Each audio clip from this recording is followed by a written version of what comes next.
இவைகள் என்னோடு வாழ்கிற தெரு குழந்தைகள். சாலை ஓரங்களில் இருந்தும்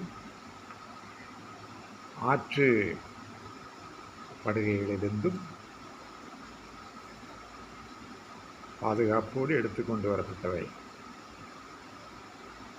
மக்களால் வெறுத்து ஒதுக்கி வெளியே தள்ளப்பட்ட நாய்க்குட்டிகள். இப்பொழுது என்னோடு சுமார் 14 நாய்க்குட்டிகள் குழந்தைகளாக வாழ்கின்றன. பார்ப்பதற்கு எவ்வளவு இனிமையானது. அன்பு ஒன்று மட்டும்தான் அதை எதிர்பார்க்கிறது. அதை கொடுப்பதற்கு நம்மிடத்தில் இருக்கிறது, ஏன் கொடுக்கக்கூடாது?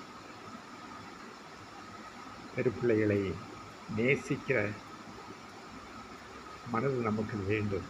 அவைகளை துன்புறுத்தக்கூடாது.